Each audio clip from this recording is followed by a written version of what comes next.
इमरान खान का अटक से अडियाला जेल का वो जो था वो मुंतकिली थी, उसका अभी तक क्या हुआ, उसका क्या रिस्पॉन्स है?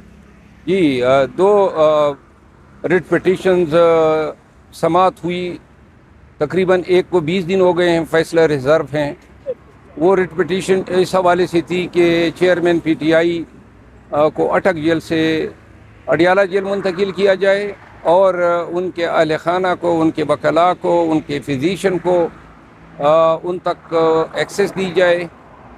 फिजिशियन जो हैं वो सिर्फ़ एक दफ़ा जा सका है। अब ऑर्डर रिज़र्व होने की वजह से कोई और ऑर्डर दरमियान में हो भी नहीं पा रहा है। 20 दिन हो गए, हम कोई नई रिट भी नहीं कर सकते हैं और कोई इतना अहम बारी बरकम मुकदमा भी नहीं था। फ़ैसला जो है वो ऑर्डिनरीली ऐसे मुकदमात में अगले दिन या उसी रोज़ हो जाता है और चीफ जस्टिस साहब से इस्तदा हैं कि अगर वो ये ऑर्डर फरमा ले ताकि हम या आगे जा सकें या फिर अगर हमें इंसाफ उनकी अदालत से मिल जाता है। दूसरा मुकदमा जो हमने दायर किया था वो साइफर केस में अबुल असनाद जुल्करनैन साहब जो अटक जेल में हर तारीख़ पेशी पे जाके अदालत लगा लेते हैं, ये हमने चैलेंज किया था। फिर अबुल असनाद साहब की तकर्रुरी चैलेंज की थी। अबुल असनाद साहब को अचानक एडिशनल सेशन जज जो हैं गिलानी साहब, उनको हटा के लाया गया और यहाँ खान के मुकदमात में ये इंतहाई मोहलिक चीज़ है कि हुमायूं दिलावर को जो है एन मुकदमे के दरमियान में लाया गया। जज साहब को ट्रांसफ़र करके हुमायूं दिलावर साहब की तकर्रुरी की गई। दूसरे जज साहब ने अभी 6 महीने भी उस सीट पे नहीं गुजारे थे। फिर नसर मिनल्ला साहब के पास जो है वो इद्दत का केस है था। नसर मिनल्ला साहब ने वो मुकदमा खारिज किया तो साथ में उसको तब्दील करके कुदरतुल्लाह साहब आ गए। अब वो मुकदमा भी तवालत का शिकार हैं। इसी तरह राजा जवाद अब्बास साहब खान साहब के 7 मुकदमात को प्रिजाइड ओवर कर रहे थे। इंसदादी दहशतगर्दी की अदालत के जज थे। जब उसने 3 केसों में ज़मानत दे दी तो राजा जवाद अब्बास साहब का तबादला किया गया और अबुल असनाद जुल्करनैन साहब को लाया गया। इसी तरह 2 और जज साहिबान हैं, उनको भी। तो लिहाजा मुकदमात की पेंडेंसी के दौरान जज अगर नया आ जाता है तो शकूक व शुबात पैदा हो जाते हैं।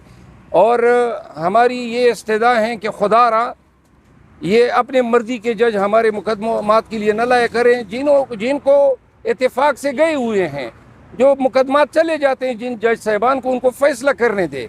मर्ज़ी के जज जो हैं वो मुकदमात के लिए लाए जा रहे हैं और जिससे ये भी एक नाइंसाफ़ी की वर्स्ट शक्ल है।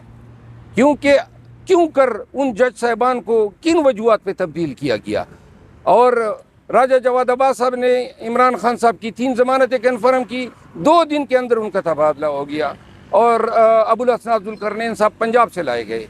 तो लिहाजा जज साहिबान की इन हालात में इस्लामाबाद में तकर्रुरियाँ और सडन तकर्रुरियाँ, पहले के जज साहिबान को हटा के उनको लगाना, तो इससे जो है हमारे ख़दशात को मज़ीद तक़वियत मिल रही है और ये सिलसिला ठहरा नहीं है, तमा नहीं है।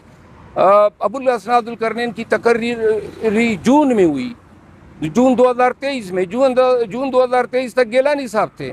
जब साइबर की इंक्वायरी शुरू होती है तो जज भी तब्दील हो जाता है।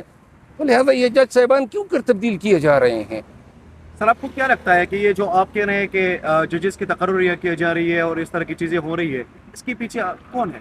इसकी देखिए, ये मर्जी के जज लाए जा रहे हैं और वो तमाम वो जज साहिबान, हुमायूं दिलावर साहब को लाया गया, उसने इंसाफ का अशर नशर कर दिया।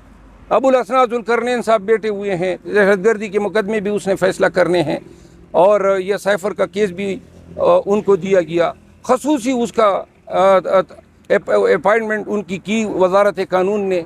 अब वजारत कानून को क्या पड़ी थी पहले वाले जज को हटा के इनको लगाने की?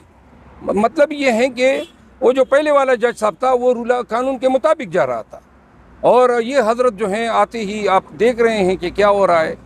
देखिए, जजिस का तबादला बदौरान समात मुकदमात जो हैं और फिर उन जज साहिबान से जो फैसले आ रहे हैं, ये चीज़ें एक्सप्लेन करती हैं कि ये पूरा इंसाफ का जो निज़ाम है ये मैनेज हो रहा है, इसको जो है हाईजैक किया जा रहा है। हमें हमारा बुनियादी हक है कि हमें मुंसिफ से इंसाफ मिले, जो भी मुंसिफ हो, लेकिन उस मुंसिफ को हटा के दूसरे को लाना और फिर उनके थ्रू इंसाफ कराना, ये इंसाफ की बेहकनी है।